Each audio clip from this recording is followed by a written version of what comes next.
Everyone, welcome to my YouTube channel GS classes में आपका स्वागत है। फ्रेंड, आज हम अपने इस वीडियो में जीआईसी लेक्चरर जिसमें 40 क्वेश्चन सामान्य अध्ययन के आने हैं, उसी से रिलेटेड हमारा प्रैक्टिस सेट नंबर 8 है, जो एग्जाम के पॉइंट ऑफ व्यू से मोस्ट इम्पॉर्टेंट है। तो वीडियो को बिना स्किप किए हुए कंप्लीट वॉच करिए, जिससे आपको एग्जाम में काफ़ी हेल्प मिलेगी। चलिए स्टार्ट करते हैं। आज का हमारा फर्स्ट क्वेश्चन है, सिंधु सभ्यता के बारे में निम्न में से कौन सा कथन असत्य है। ऑप्शन नंबर ए, नगरों में नालियों की सुदृढ़ व्यवस्था थी। ऑप्शन नंबर बी है, व्यापार और वाणिज्य उन्नत दशा में था। ऑप्शन नंबर सी है, मातृ देवी की उपासना की जाती थी। एंड ऑप्शन नंबर डी है, लोग लोहे से परिचित थे। इसका राइट आंसर होगा ऑप्शन नंबर डी। जो सिंधु घाटी सभ्यता के लोग थे वो लोहे धातु से परिचित नहीं थे। बाकी जो तीनों ऑप्शन हैं वो सही सुमेलित हैं।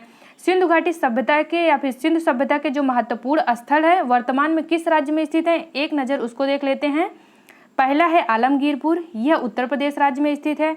दूसरा है लोथल, ये कहाँ पर स्थित है, ये गुजरात में स्थित है। तीसरा है कालीबंगा, यह कहाँ पर स्थित है, राजस्थान पे। रोपड़, ये वर्तमान पंजाब राज्य में स्थित है। बनवाली, ये वर्तमान हरियाणा राज्य में स्थित है। दैमाबाद, ये वर्तमान महाराष्ट्र राज्य में स्थित है। दघेरी, ये कहाँ पर स्थित है, पंजाब राज्य में स्थित है। राखीगढ़ी, ये हरियाणा राज्य में स्थित है।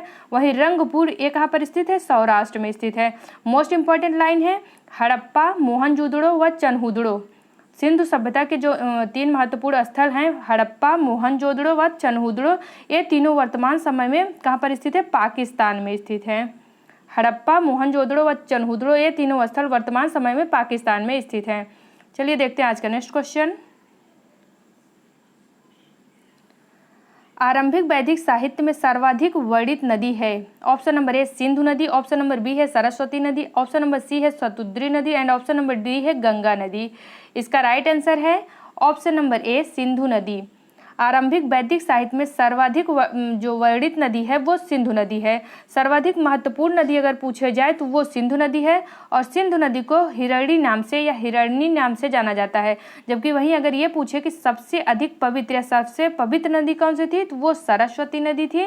और सरस्वती नदी को मातेतमा, देवीतमा व नदीतमा नाम से जाना जाता है। ये भी क्वेश्चन एग्जाम में कई बार पूछा गया है कि किस नदी को या निम्न में से किस नदी को मातेतमा, देवीतमा व नदीतमा नाम से जाना जाता है। अब देख लेते हैं एक ना कुछ वैदिक नदियों के आधुनिक नाम। जो वैदिक नदियां थी उनके आधुनिक नाम देखते हैं क्या है। जो कुभा नदी थी उसका आधुनिक नाम काबुल है। परुसुड़ी नदी का आधुनिक नाम रावी है। सदानीरा नदी ये गंडक नदी को कहते थे। सुतुद्री नदी ये सतलज या आधुनिक नाम इसका सतलज है।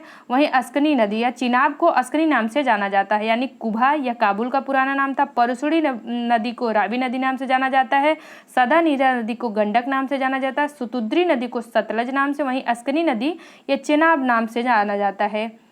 आज का हमारा नेक्स्ट क्वेश्चन है, बोगज कोई महत्वपूर्ण है। बोगज कोई महत्वपूर्ण है क्योंकि, इसका राइट आंसर होगा ऑप्शन नंबर बी। बोगज कोई महत्वपूर्ण है क्योंकि यहाँ से प्राप्त अभिलेखों में वैदिक देवी देवताओं का नामोल्लेख प्राप्त हुआ है।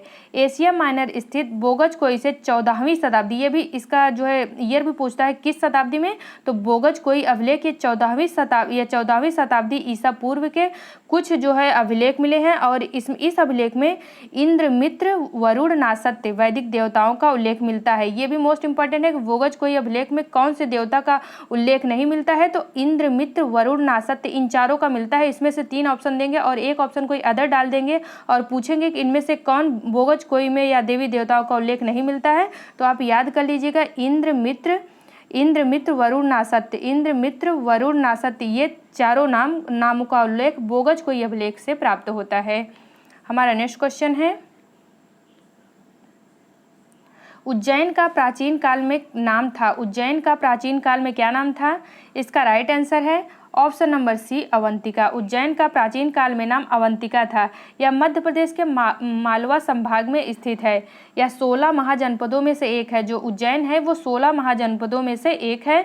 16 महाजनपदों की जो जानकारी है वो बौद्ध ग्रंथ के किससे, अगुत्तर निकाय, वहीं जैन ग्रंथ के भगवती सूत्र से। बौद्ध ग्रंथ के अगुत्तर निकाय तथा जैन ग्रंथ भगवती सूत्र से इसकी जानकारी मिलती है।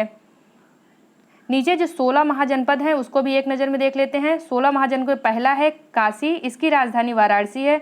दूसरा है कौशल, इसकी राजधानी श्रावस्ती है। तीसरा जो है महाजनपद है वो अंग है और अंग की राजधानी चंपा है। चौथा जो है चेद है, उसकी जो राजधानी वो शक्तिमती है। चेद राज्य की राजधानी वो शक्तिमती है। पांचवा कौन सा है? वत्स है। वत्स राज्य की जो या महाजनपद की राजधानी कौशाम्बी है। मोस्ट इंपॉर्टेंट, यूपी से रिलेटेड जो भी एग्जाम कंडक्ट कराए जाते हैं उसमें ज़्यादा में अगर महाजनपद से रिलेटेड या राजधानियों से रिलेटेड कोई क्वेश्चन पूछता है तो ज़्यादा पॉसिबिलिटी इसी क्वेश्चन की बनती है कि वत्स महाजनपद की राजधानी क्या थी, तो वो कौशाम्बी है। और नेक्स्ट है कुरु महाजनपद, इसकी राजधानी इंद्रप्रस्थ है। पांचाल महाजनपद, इसकी राजधानी अहिछत्र व कामपिल्ल है। नेक्स्ट है विराटनगर की राजधानी मथुरा है। अगला है सूरसेन की राजधानी क्या है? सूरसेन की राजधानी मथुरा है। अस्मक, इसकी राजधानी प्रतिष्ठान है। जो महाजनपद वो है अगला है अवंती, इसकी राजधानी उज्जैनी व महिष्मती है। नेक्स्ट है गांधार, इसकी राजधानी तक्षशिला है। गांधार की राजधानी जो है तक्षशिला है। कंबोज महाजनपद, इसकी राजधानी हाटक व राजपुर है। यहीं वज्ज महाजनपद, इसकी राजधानी वैशाली है। वज्ज की क्या है राजधानी वो कौन सी है? वैशाली है। आपको वत्स और वज्ज में कंफ्यूज नहीं होना है। वत्स जो राज्य है उसकी राजधानी कौशाम्बी है, वहीं वज्ज महाजनपद की जो राजधानी है वो वैशाली है। मल्ल महाजनपद, इसकी राजधानी कुशीनगर व पावा है। आपको कमेंट बॉक्स में कमेंट में करके बताना है कि कुशीनगर में किसको क्या हुआ, निर्वाण प्राप्त हुआ था। वैसे क्वेश्चन के पूछने के स्टाइल से ही आपको पता चल गया होगा कि यहाँ पर किसको निर्वाण प्राप्त हुआ था। और जो 16वां महाजनपद है वो मगध है और उसकी राजधानी गिरिव्रज या राजगृह या मगध राज्य की राजधानी थी। हमारा नेक्स्ट क्वेश्चन है, पाटिलपुत्र के संस्थापक थे। Option number A Udayan, option number B है Bimbisara, option number C Ashoka and option number D है महापद्मनंद। ऑप्शन नंबर डी क्या है? महापद्मनंद। इसका राइट आंसर है option number A Udayan. Pataliputra के संस्थापक ये उदयन थे। पाटिलपुत्र की स्थापना अजातशत्रु के उत्तराधिकारी उदयन ने की थी। कहाँ पर की थी? गंगा व सोन नदी के संगम पर एक किला बनाकर पाटिलपुत्र की स्थापना की थी। उदयन के द्वारा मगध साम्राज्य की राजधानी राजगृह से पाटिलपुत्र स्थानांतरित की गई थी। ये भी क्वेश्चन पूछा जाता है किस शासक के द्वारा जो मगध है उसकी राजधानी या किस शासक के द्वारा पाटिलपुत्र को अपनी राजधानी बनाया जाता है, तो ये उदयन के द्वारा जो है मगध साम्राज्य की राजधानी, इसके पहले राजगिरी थी, लेकिन उदयन क्या करता है राजगिरी से अपनी राजधानी परिवर्तित करके या स्थानांतरित करके पाटिलपुत्र को बनाता है। हमारा नेक्स्ट क्वेश्चन है, विश्व का पहला गणतंत्र वैशाली में किसके द्वारा स्थापित किया गया? इसका राइट आंसर है ऑप्शन नंबर डी लिच्छवी के द्वारा। वैशाली के लिच्छवियों ने विश्व का पहला गणतंत्र स्थापित किया था। वैशाली बुद्ध काल में सबसे बड़ा तथा सबसे शक्तिशाली गणराज्य हुआ करता था। हमारा नेक्स्ट क्वेश्चन है, गौतम बुद्ध का जन्म कब हुआ था? इसका राइट आंसर है ऑप्शन नंबर ए 563 ईसा पूर्व में। गौतम बुद्ध का जन्म 563 ईसा पूर्व में हुआ था। जो गौतम बुद्ध है उनका जन्म कपिलवस्तु में, कहाँ पर? जो गौतम बुद्ध का जन्म कपिलवस्तु के निकट लुम्बिनी में 563 ईसा पूर्व में हुआ था। इसकी जानकारी अशोक के रूमिनदेई अभिलेख से मिलती है। मतलब अशोक के जो रूमिनदेई अभिलेख है इससे इसकी जानकारी मिलती है कि जो गौतम बुद्ध है उनका जन्म लुम्बिनी में हुआ था। गौतम बुद्ध के जो पिता थे उनका नाम शुद्धोधन था और ये शाक्यगढ़ के प्रधान थे। वहीं इनकी माता का नाम क्या था? माया देवी। माया देवी जो थी वो कोली वंश की कन्या थी। 29 वर्ष की अवस्था में गृह त्याग किया था, या महात्मा बुद्ध के द्वारा 29 वर्ष की अवस्था में गृह त्याग किया गया था और 35 वर्ष की अवस्था में बोध गया में निरंजना नदी के तट पर इनको ज्ञान प्राप्ति हुई थी। जो गृह त्याग किए थे उस गृह त्याग को बौद्ध ग्रंथ में महाभिनिष्क्रमण नाम से जाना जाता है और इसका जो प्रतीक चिन्ह है वो क्या है? यह गृह त्याग का प्रतीक चिन्ह वो घोड़ा है। वहीं 483 ईसा पूर्व, 483 ईसा पूर्व में कुशीनगर ये मल्ल गणराज्य की राजधानी थी। कुशीनगर में, मैंने इसके जस्ट जो क्वेश्चन इसके पहले आया था उसमें पूछा था कि कुशीनगर में जो कि मल्ल गणराज्य की राजधानी थी, 80 वर्ष की अवस्था में गौतम बुद्ध की मृत्यु हो गई। इस यानी मृत्यु को बौद्ध ग्रंथ में महापरिनिर्वाण के नाम से जाना जाता है। किस नाम से? महापरिनिर्वाण नाम से जाना जाता है। आदि गुरु शंकराचार्य को प्रच्छन्न बौद्ध के नाम से जाना जाता है। महात्मा बुद्ध ने अपना पहला उपदेश सारनाथ में दिए हैं। वहीं सबसे अधिक उपदेश अगर पूछते हैं कि इसमें कहाँ दिए थे, तो सर्वाधिक उपदेश कोसल राज्य में दिए थे। कोसल राज्य की राजधानी क्या है? हमने पिछले क्वेश्चन में पढ़ा था कि कोसल राज्य की राजधानी ये श्रावस्ती थी। महापरिनिर्वाण मंदिर पूछे अगर कहाँ पर स्थित है, तो कुशीनगर में, क्योंकि कुशीनगर में ही बुद्ध को निर्वाण की प्राप्ति हुई थी, इसलिए महापरिनिर्वाण मंदिर की स्थापना कुशीनगर में की गई थी। कोसल एवं मगध ये दो महाजनपद का संबंध किससे था? वो बुद्ध के जीवन से था। बुद्ध के अंतिम शिष्य, कभी कभी क्वेश्चन पर पूछते हैं बुद्ध के अंतिम शिष्य कौन थे, तो वो सुभद्र थे। कौन थे? बुद्ध के अंतिम शिष्य ये सुभद्र थे। बुद्ध ने अपने जीवन की अंतिम वर्षा थी वो वैशाली में बिताई थी। ये भी क्वेश्चन मोस्ट इंपॉर्टेंट है। बुद्ध ने अपने जीवन की अंतिम वर्षा कहाँ पर बिताई थी? तो वैशाली में बिताई थी। बुद्ध के गुरु का नाम अलार कालम था। जिस समय गौतम बुद्ध कौशाम्बी आए थे उस समय कौशाम्बी के राजा कौन थे? उदयन थे। कौशाम्बी के राजा ये उदयन थे। हमारा नेक्स्ट क्वेश्चन है, बुद्ध की मृत्यु के पश्चात प्रथम बौद्ध संगीत की अध्यक्षता की। बुद्ध की मृत्यु के बाद प्रथम बौद्ध संगीत की अध्यक्षता किसके द्वारा की गई थी? इसका राइट आंसर है ऑप्शन नंबर ए, महाकश्यप के द्वारा। जो बौद्ध धर्म में 4 बौद्ध संगीतियों का आयोजन किया गया। प्रथम बौद्ध संगीतियों का आयोजन, जो पहला बौद्ध संगीत यानी प्रथम बौद्ध संगीत, इसका आयोजन राजगृह के सप्तपर्णी गुफा में आयोजित किया गया। कभी कभी क्वेश्चन में ऐसे भी पूछता है सप्तपर्णी गुफा कहाँ पर स्थित है, तो वो राजगृह में स्थित है और यहीं पर प्रथम बौद्ध संगीत का आयोजन किया गया था। उस समय अजातशत्रु का शासनकाल था और इसकी अध्यक्षता महाकश्यप के द्वारा की गई, इसलिए इस क्वेश्चन का राइट आंसर होगा ऑप्शन नंबर ए। वहीं बात की जाए कि राजगृह में ही विश्व शांति स्तूप, बुद्ध अगर पूछे विश्व शांति स्तूप व सप्तपर्णी गुफा, ये दोनों राजगृह में ही स्थित है।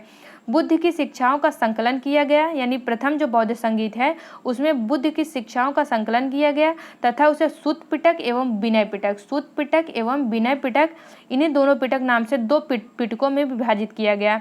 इनमें बुद्ध के जो प्रिय शिष्य थे वो आनंद और उपालि भी उपस्थित थे। यह भी क्वेश्चन पूछा जाता है कि किस बौद्ध संगीत में सुत्त पिटक एवं विनय पिटक इसकी स्थापना की गई, तो वो प्रथम बौद्ध संगीत हुई। द्वितीय बात की जाए द्वितीय बौद्ध संगीत, तो द्वितीय बौद्ध संगीत का जो आयोजन है वो कालाशोक के शासनकाल में वैशाली में हुआ था। वहीं तृतीय बौद्ध संगीत का आयोजन ये अशोक के शासनकाल में पाटलिपुत्र में हुआ था। कहाँ पर? अशोक के शासनकाल में पाटलिपुत्र में हुआ था। वहीं चतुर्थ बौद्ध संगीत का आयोजन ये कनिष्क, कुषाण वंश के महानतम शासक कनिष्क के शासनकाल में कश्मीर के कुंडलवन में आयोजित किया गया था। जो चतुर्थ संगीत है इसमें अध्यक्ष के रूप में वसुमित्र व उपाध्यक्ष के रूप में अश्वघोष शामिल थे। इसी इसी समय बौद्ध ग्रंथ धर्म जो है वो हीनयान एवं महायान नामक 2 स्पष्ट संप्रदायों में विभक्त हो गया।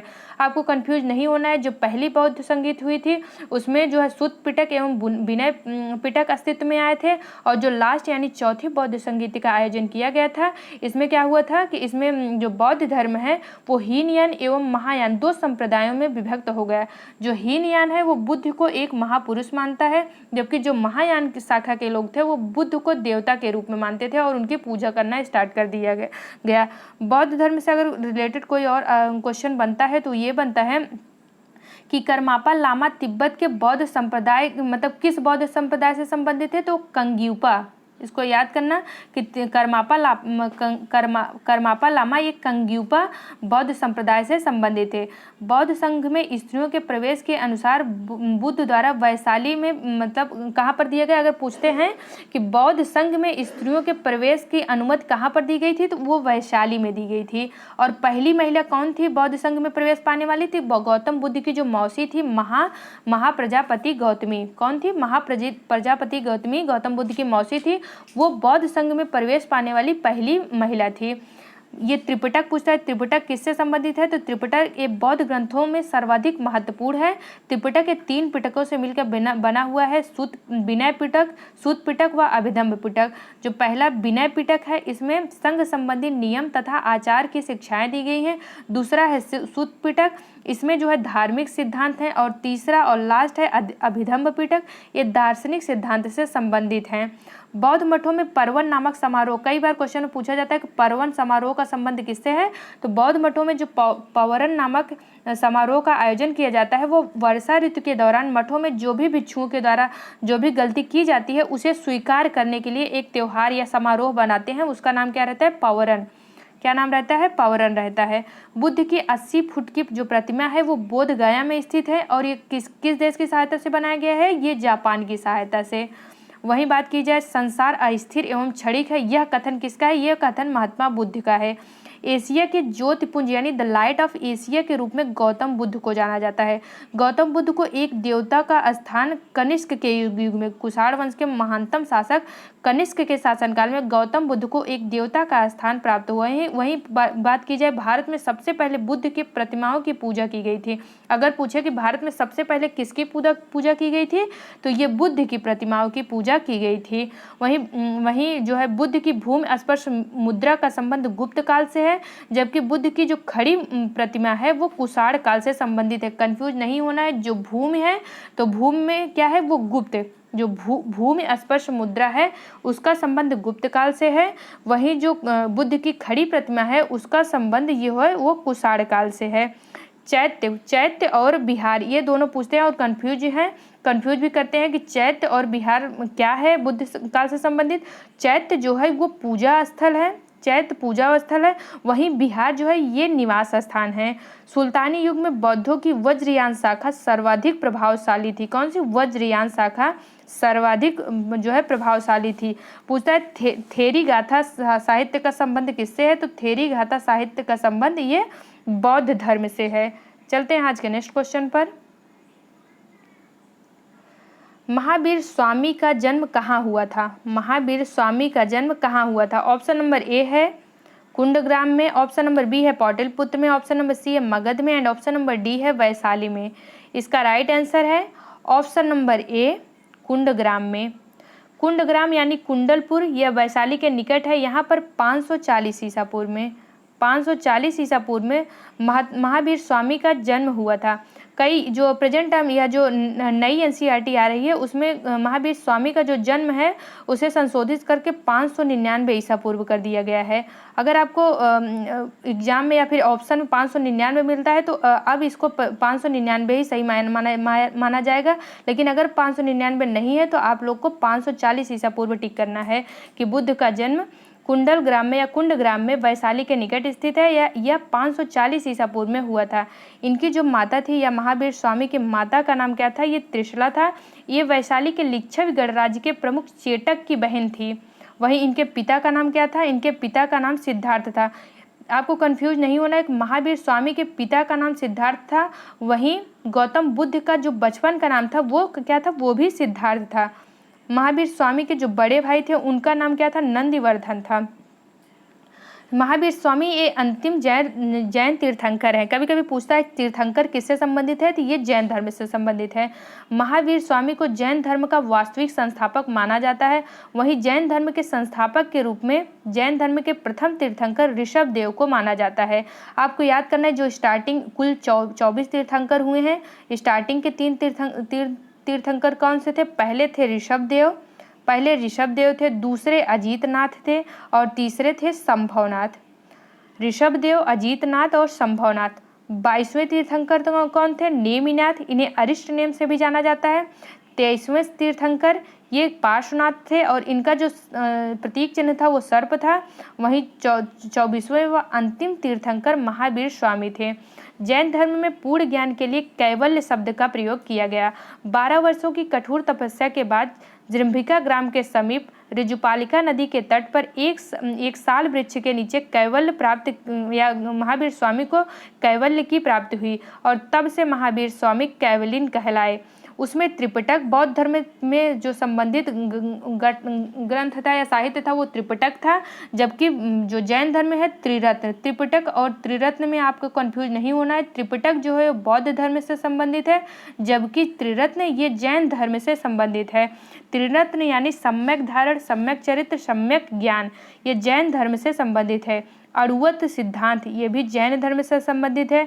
स्यादवाद, अनेकांतवाद, इनका भी संबंध किससे है? ये जैन धर्म से है। जैन धर्म विश्व विनाशकारी प्रलय की अवधारणा में विश्वास नहीं करता है। जैन धर्म का जो आधार बिंदु है वो क्या है? अहिंसा है। जैन धर्म अहिंसा का बहुत बड़ा पुजारी है, इसीलिए इसके जो विलुप्तता का कारण माना जाता है जैन धर्म के, ये कहीं ना कहीं यही माना जाता है कि अहिंसा का सबसे बड़ा पुजारी अगर कोई धर्म है तो वो जैन धर्म ही है। वही 14 पूर्व ये जैन धर्म का प्राचीनतम ग्रंथ है। कौन सा? 14 पूर्व। प्रारंभिक जैन साहित्य अर्ध मागधी भाषा में लिखी गई थी, लेकिन जो बाद की जैन साहित्य आए थे वो प्राकृतिक भाषा में लिखे जाने लगे।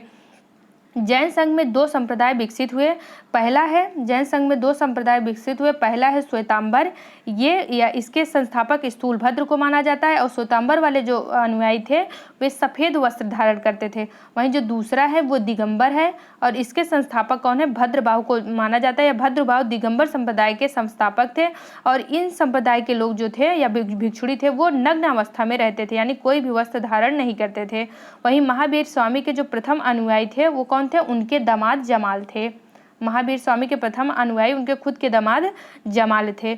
जैसे बौद्ध ग्रंथ में 4 संगीतियों का आयोजन किया गया था, वैसे जैन धर्म में 2 संगीतियों का आयोजन हुआ था, या फिर 2 सम्मेलन हुआ था, जो प्रथम जैन सम्मेलन और द्वितीय जैन सम्मेलन। जो प्रथम जैन सम्मेलन हुआ था वो पाटलिपुत्र में चंद्रगुप्त मौर्य के शासनकाल में हुआ था। बात की जाए अगर कि जो जैन धर्म से सबसे ज़्यादा सपोर्ट कौन कर रहा था, तो कलिंग का जो चेदी वंशीय शासक राजा खारवेल ये जैन धर्म का अनुयायी था। ये कई बार पूछा गया है कि राजा खारवेल या चेदी वंश का शासक राजा खारवेल किस धर्म का अनुयायी था, तो ये जैन धर्म का अनुयायी था। राजा खारवेल ये जैन धर्म का अनुयायी था। कौशाम्बी में बौद्ध एवं जैन दोनों की प्रसिद्ध तीर्थ स्थली है। कहाँ पर? कौशाम्बी में, इलाहाबाद के पास कौशाम्बी में बौद्ध एवं जैन ये दोनों के लिए प्रसिद्ध तीर्थ स्थली है। अगर इससे रिलेटेड एक और क्वेश्चन बनता है कि महावीर स्वामी का एक शिष्य था, वो कौन सा था? मक्खल गोसाल। मक्खल गोसाल के द्वारा एक अलग संप्रदाय की स्थापना की जाती है, और इसका नाम क्या रखा जाता है? आजीवक संप्रदाय। जो आजीवक संप्रदाय है ये भाग्य को ही सब कुछ मानता है, मतलब ये भाग्य को ही सब कुछ मानने वाला अगर पूछे कौन सा नया संप्रदाय है तो आजीवक संप्रदाय है, जिसके संस्थापक मक्खल गोसाल हैं। और ये मक्खल गोसाल ये महात्मा बुद्ध के शिष्य हुआ करते थे। बराबर की गुफाओं का उपयोग जो आजीवक संप्रदाय हैं इन्हीं के निवास के लिए दिया गया था। कौन सी गुफाएं? बराबर की गुफाएं। चलते हैं आज के नेक्स्ट क्वेश्चन पर। हेलियोडोरस का बेस नगर अभिलेख संदर्भित है या संदर्भित है, किससे संदर्भित है? इसका राइट आंसर है ऑप्शन नंबर डी, केवल वासुदेव से। हेलियोडोरस का बेस नगर अभिलेख ये वासुदेव से संबंधित है, यह भागवत धर्म से, वासुदेव यानी भागवत धर्म से संबंधित है। हेलियोडोरस कहाँ का निवासी था? तो वो तक्षशिला का। कहाँ पर का? वो तक्षशिला का निवासी था। उपनिषद, ब्रह्मसूत्र और भगवत गीता को प्रस्थान त्रयी के नाम से जाना जाता है। प्रस्थान त्रयी के नाम या प्रस्थान त्रयी में कौन तीनों आती हैं? उपनिषद, ब्रह्मसूत्र एवं भगवत गीता को प्रस्थान त्रयी के नाम से जाना जाता है।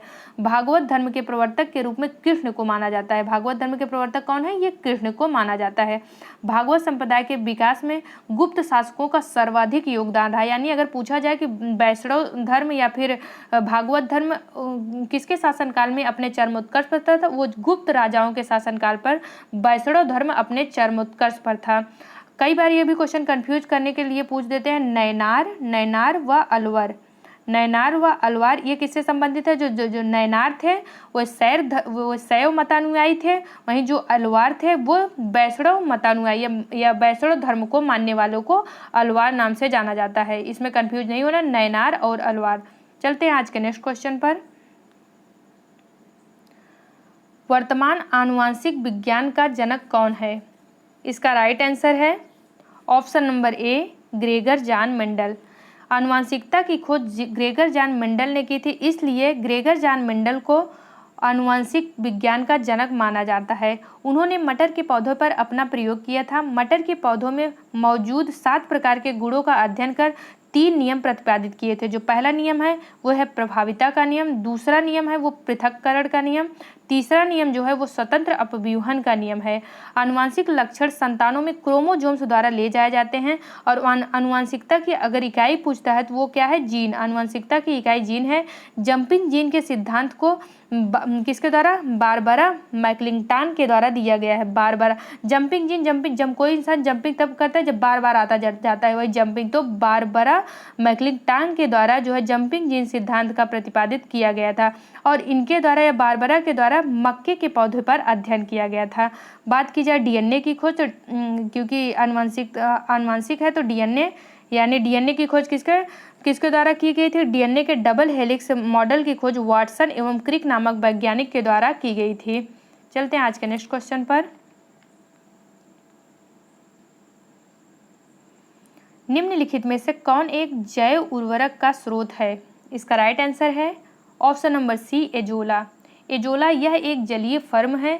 एजोला को उसके नाइट्रोजन स्थिरीकरण यानी नाइट्रोजन फिक्सेशन की क्षमता के चलते व्यापक रूप से जैव उर्वरक के रूप में जाना जाता है। अतः एजोला एक जैविक उर्वरक है, इसलिए इस क्वेश्चन का राइट आंसर होगा ऑप्शन नंबर सी। नाइट्रोजन स्थिरीकरण करने वाले जो जैव उर्वरक है उसमें कौन सा है, राइजोबियम है, दूसरा है राइजोबैक्टर है, तीसरा है एसोप्रिलस है और चौथा कौन सा है, चौथा है एसिटोबैक्टर है और पांचवा क्या है, एजोला है। यानी नाइट्रोजन स्थिरीकरण करने वाले जैव उर्वरक जो है राइजोबियम है, एजोबैक्टर है, एजोस्प्रिलम है और एसिटोबैक्टर है और एजोला है। वहीं फास्फोरस घुलाने वाले जैव उर्वरक कौन है, फास्फोरस घुलाने वाले 2 हैं, बैसिलस स्यूडोमोनास और दूसरा है एस्परजिलस। बैसिलस स्यूडोमोनास व एस्परजिलस ये फास्फोरस घुलाने वाले जैव उर्वरक है। कई बार क्वेश्चन में पूछता है अल्फा क्या है, तो अल्फा यह कोई उर्वरक नहीं है, इसको कंफ्यूज मत होइए। अल्फा यह कोई उर्वरक नहीं बल्कि यह एक प्रकार का फलीदार पौधा है। अल्फा यह क्या है, फलीदार पौधा है। नील हरित शैवाल यानी ब्लू ग्रीन एल्गी यह भी एक जैव उर्वरक है और इसका प्रयोग मुख्यतः धान की खेतों में किया जाता है। ब्लू ग्रीन एल्गी यानी नील हरित शैवाल एजोला का सहचारी है और इसे साथ में मिलाने से अच्छी उर्वरता, जब एजोला और प्लस ब्लू ग्रीन एल्गी इन दोनों को साथ में मिला दिया जाता है तो जो उर्वरता होती है वो और अच्छी यानी अच्छी उर्वरता वाला उर्वरक प्राप्त होता है। सोयाबीन में नाइट्रोजन फिक्सेशन के लिए राइजोबियम जैपोनिकम नामक बैक्टीरिया जिम्मेदार होता है। जैसे अल्फा एक उर्वरक नहीं बल्कि क्या है, एक प्रकार का फलीदार पौधा है। वहीं क्वेश्चन में कई बार ये पूछता है 2,4-D का संबंध किससे है, तो यह कुछ नहीं, यह एक खरपतवार नाशी है। क्या है, खरपतवार नाशी है। यहाँ पर जो भी उर्वरक से रिलेटेड क्वेश्चन बन सकते थे इनको कवर करने की सारे क्वेश्चन को एक ही क्वेश्चन में कवर करने की कोशिश की गई है। चलिए देखते हैं आज का नेक्स्ट क्वेश्चन। नाभिक के अलावा कोशिका के किस कोशिकांग में डीएनए होता है? नाभिक के अलावा कोशिका के किस कोशिकांग में डीएनए होते हैं? इसका राइट आंसर है ऑप्शन नंबर डी, माइटोकॉन्ड्रिया में। डीएनए यानी डीऑक्सी राइबो न्यूक्लिक एसिड की खोज जो है फ्रेडरिक मिशन ने की थी। किसने? फ्रेडरिक मिशन ने की थी। तथा डीएनए का डबल हेलिक्स जो मॉडल है उसे जेम्स वाटसन तथा फ्रांसिस क्रिक ने दिया था। डीएनए में जो नाइट्रोजनी बेस है वो कौन कौन सा है? Adenine, guanine, thymine, cytosine. Adenine, guanine, thymine, cytosine नामक न्यूक्लियोटाइड प्रेजेंट होते हैं जो हाइड्रोजन बॉन्ड के द्वारा, पूछते हैं ये जो नाइट्रोजनी बेस है किसके द्वारा जुड़े होते हैं, तो ये हाइड्रोजन बॉन्ड के द्वारा एक दूसरे से जुड़े होते हैं। माइटोकॉन्ड्रिया की खोज अगर बात की जाए, माइटोकॉन्ड्रिया की खोज किसने की, तो अल्बर्ट वान कोलिकर द्वारा 1857 ईस्वी में, जब इतिहास में क्रांति हो रही थी उस टाइम कोलिकर के द्वारा 1857 ईस्वी में माइटोकॉन्ड्रिया की खोज की गई थी। और माइटोकॉन्ड्रिया को जो कोशिका का पावर हाउस कहते हैं। क्या कहते हैं? माइटोकॉन्ड्रिया को कोशिका का पावर हाउस कहते हैं। हमारा नेक्स्ट क्वेश्चन है, हमारे शरीर का अधिकतम भार बना है।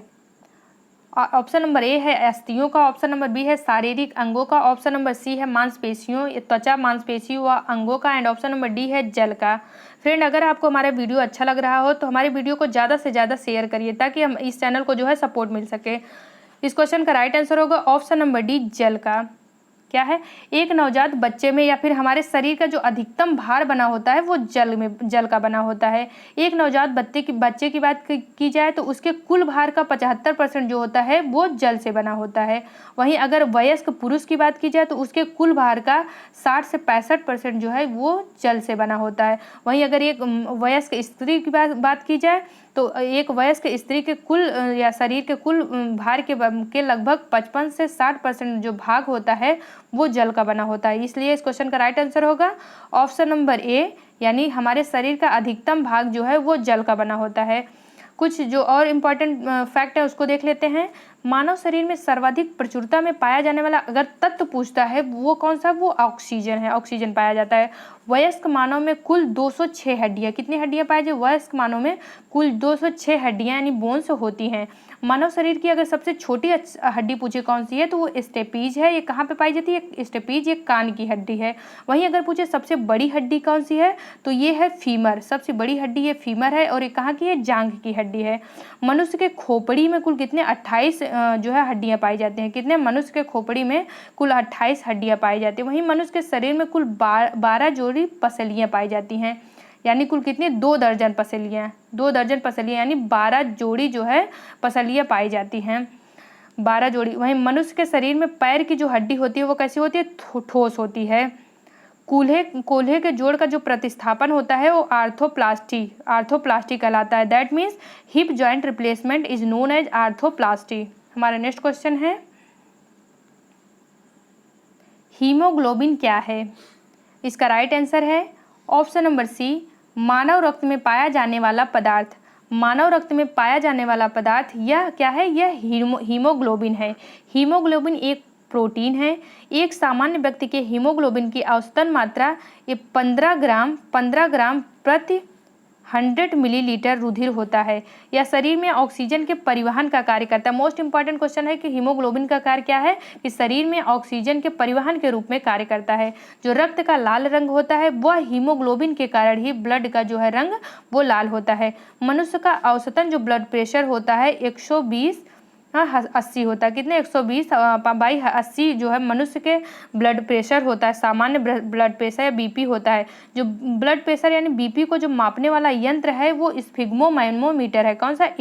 स्फिग्मोमैनोमीटर से जो मनुष्य का बीपी मापा जाता है। हमारे शरीर में रक्त का दाब वायुमंडलीय दाब से अधिक होता है। जब एक व्यक्ति वृद्ध होता जाता है तो सामान्यतः उसका बीपी या ब्लड प्रेशर जो है वो सामान्य रूप से बढ़ता है। हमारा नेक्स्ट क्वेश्चन है एबी रक्त वर्ग वाले व्यक्ति को कभी कभी सार्विक रक्त अदाता कहा जाता है। क्यों कहा जाता है? इसका राइट आंसर होगा ऑप्शन नंबर बी, क्योंकि उसके रक्त में जो एंटीबॉडी का अभाव होता है। उसके रक्त में एंटीबॉडी का अभाव होता है। एबी ब्लड ग्रुप के लोग सार्वभौमिक प्राप्तकर्ता यानी यूनिवर्सल रेसिपिएंट होते हैं, क्योंकि इसमें एंटीजन ए और बी दोनों पाए जाते हैं तथा कोई एंटीबॉडी नहीं होता है। अतः एबी ब्लड ग्रुप किसी भी ब्लड ग्रुप के व्यक्तियों को दिया जा सकता है। वहीं बात की जाए जो डोनर होते हैं या यूनिवर्सल डोनर होते हैं वो किस ग्रुप के होते हैं? तो ब्लड ग्रुप ओ जो होता है, ब्लड ग्रुप वो इनको जो है यूनिवर्सल डोनर यानी जो है सार्वत्रिक दाता होता है, क्योंकि इसमें कोई एंटीजन नहीं होता है। अतः इनका रुधिर सभी वर्ग के व्यक्तियों को चढ़ाया जा सकता है। रक्त समूह यानी ब्लड ग्रुप की खोज किसके द्वारा की गई थी? तो कार्ल लैंडस्टीनर के द्वारा ब्लड ग्रुप की खोज की गई थी। किसके द्वारा? कार्ल लैंडस्टीनर के द्वारा। वहीं अगर बात कीजिए रक्त का पीएच कितना होता है तो 7.4। रक्त का पीएच ये 7.4 होता है। चलिए आज के नेक्स्ट क्वेश्चन चलते हैं। हमारा नेक्स्ट क्वेश्चन है सफ़ेद रक्त कण का मुख्य कार्य क्या है? इसका राइट आंसर है ऑप्शन नंबर सी, रोग प्रतिरोधक क्षमता धारण करना। सफ़ेद रक्त यानी WBC का जो मुख्य कार्य है वो रोग प्रतिरोधक क्षमता धारण करना है। लिम्फोसाइट सबसे छोटी जो है WBC का नाम है क्या है? लिम्फोसाइट। ये संख्या में जो है सबसे अधिक होते हैं लेकिन इसकी जो साइज होती है वो छोटी होती है। मानव के लिम्फोसाइट का भाग जो है 7 माइक्रोमीटर यानी 0.007 मिलीमीटर होता है। 0.007 मिलीमीटर ये मानव के लिम्फोसाइट की साइज होती है।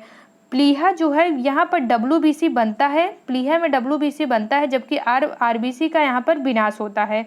ये मोस्ट इंपॉर्टेंट क्वेश्चन है कि कहाँ पर जो है WBC का जो है उत्पादन होता है, तो प्लीहा में होता है, और प्लीहा में ही RBC का जो है वो विनाश होता है।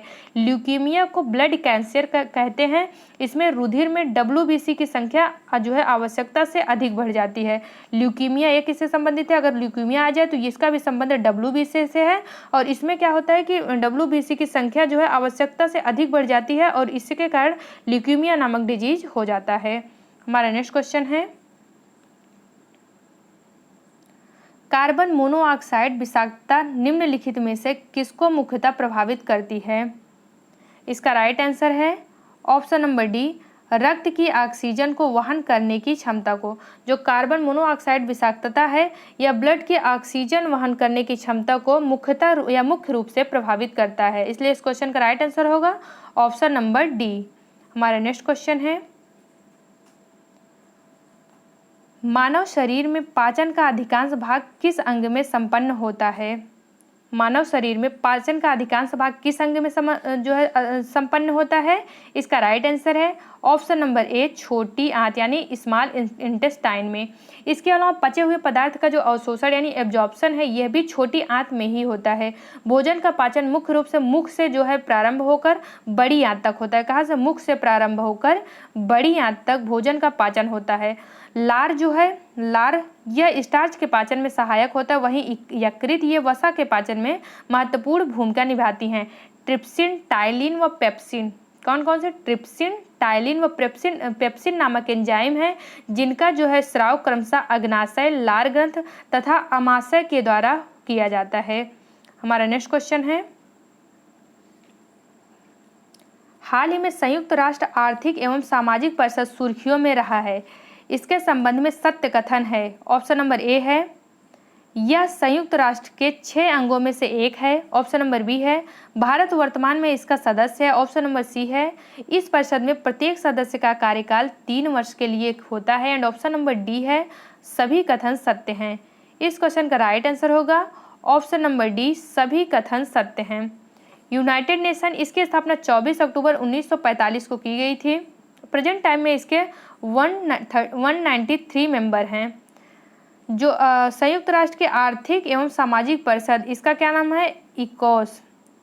इकोसॉक, इसका नाम है इकोसॉक। इसमें प्रेजेंट टाइम में 54 मेंबर हैं। कितने? 54 मेंबर हैं। 3 वर्ष का इसका कार्यकाल होता है। भारत वर्तमान में इसका सदस्य होता है। यह जो है यूनाइटेड नेशन के जो 6 अंग होते हैं उसमें से एक है।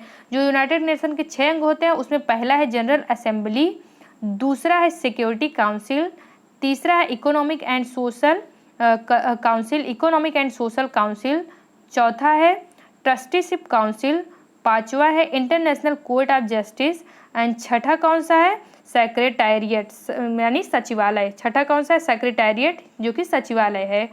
चलते हैं आज के नेक्स्ट क्वेश्चन पर। हाल ही में भारत का पहला डायलिसिस ऑन व्हील्स प्रोग्राम कहाँ से शुरू किया गया है? इसका राइट आंसर है ऑप्शन नंबर ए, दिल्ली NCR से। हाल ही में भारत का पहला डायलिसिस ऑन व्हील्स प्रोग्राम यह दिल्ली NCR से शुरू किया गया है। इसमें क्या होता है, जब जो किडनी होता है वो उसका किडनी का जो मेन कार्य होता है ब्लड प्यूरिफिकेशन। जब वो ब्लड प्यूरिफिकेशन नहीं कर पाता है तो उसकी जगह पे अनप्यूरिफाइड ब्लड को बाहर निकाल लिया जाता है तथा मशीनों की हेल्प से प्यूरिफाइड ब्लड को चढ़ाया जाता है। इस कंप्लीट जो क्रिया है इसको डायलिसिस कहते हैं। किडनी की जो इकाई है वो क्या है? नेफ्रॉन है। किडनी की इकाई नेफ्रॉन है। और भारत का पहला डायलिसिस ऑन व्हील्स प्रोग्राम ये दिल्ली NCR से में शुरू किया गया है। अगर ये क्वेश्चन करंट में नहीं पूछेगा तो 100% जाने रही ये क्वेश्चन जो है आपके जो बायोलॉजी का पोर्शन है उसमें बन सकता है। हमारा नेक्स्ट क्वेश्चन है, हाल ही में केंद्रीय मंत्री डॉक्टर हर्षवर्धन ने कहाँ से प्लाज्मा दान अभियान की शुरुआत की? प्लाज्मा दान अभियान की शुरुआत कहाँ से की? इसका राइट आंसर है ऑप्शन नंबर सी, दिल्ली से। हाल ही में केंद्रीय मंत्री डॉक्टर हर्षवर्धन के द्वारा प्लाज्मा दान अभियान की शुरुआत ये दिल्ली से की गई। और दिल्ली में ही एक और योजना जो है वो करंट में है, कौन सी? मुख्यमंत्री घर घर राशन योजना। मुख्यमंत्री घर घर राशन योजना अगर ये पूछे तो इसकी भी शुरुआत जो है दिल्ली से की गई है। हमारा नेक्स्ट क्वेश्चन है, हाल ही में पाकिस्तान और चीन ने आज़ाद पट्टन परियोजना, मोस्ट इंपॉर्टेंट क्वेश्चन है कि हाल ही में पाकिस्तान और चीन ने आज़ाद पट्टन परियोजना हेतु समझौता किया है। यह परियोजना विकसित की जाएगी। यह परियोजना किस नदी पर विकसित की जाएगी? इसका राइट आंसर है ऑप्शन नंबर बी, झेलम नदी पर। हाल ही में जो चीन और पाकिस्तान के द्वारा पीओके में यानी पाक ऑक्युपाइड कश्मीर में आज़ाद पट्टन परियोजना का जो है आज़ाद पट्टन परियोजना बनाने के लिए समझौता किया गया है, जो कि किस नदी पर बनेगा? ये झेलम नदी पर बनेगा। हमारा नेक्स्ट क्वेश्चन है, हाल ही में किस राज्य में स्थित जोरांग फूड पार्क का उद्घाटन केंद्रीय मंत्री हरसिमरत कौर बादल ने किया है? इसका राइट आंसर है ऑप्शन नंबर सी, मिजोरम। जोरांग, ये मिजोरम, इसके नाम से ही लग रहा है कि जो जोरांग फूड पार्क है वो कहाँ पर होगा? मिजोरम में ही होगा। तो जोरांग फूड पार्क का उद्घाटन केंद्रीय मंत्री हरसिमरत कौर बादल के द्वारा मिजोरम में किया गया है। हमारा लास्ट क्वेश्चन है, उत्तराखंड राज्य की स्थापना हुई थी। उत्तराखंड राज्य की स्थापना कब की गई थी? ऑप्शन नंबर ए है वर्ष 1999 में, ऑप्शन नंबर बी है वर्ष 2000 में, एंड ऑप्शन नंबर सी है वर्ष 2001 में, एंड ऑप्शन नंबर डी है वर्ष 2002 में। फ्रेंड, जैसा कि आप लोगों को पता है कि लास्ट क्वेश्चन का जो आंसर होता है आपको कमेंट बॉक्स में कमेंट करके बताना है कि इसका राइट आंसर क्या होगा। फ्रेंड, अगर आपको हमारा वीडियो अच्छा लगा हो तो प्लीज़ हमारे वीडियो को लाइक करें, और अगर आप हमारे चैनल पर नए हो तो हमारे चैनल को सब्सक्राइब करें तथा बेल आइकन को जरूर प्रेस करें, ताकि हमारे आने वाले सभी वीडियो का नोटिफिकेशन आपको सबसे पहले मिल सके। Thank you for watching my video. जय हिंद।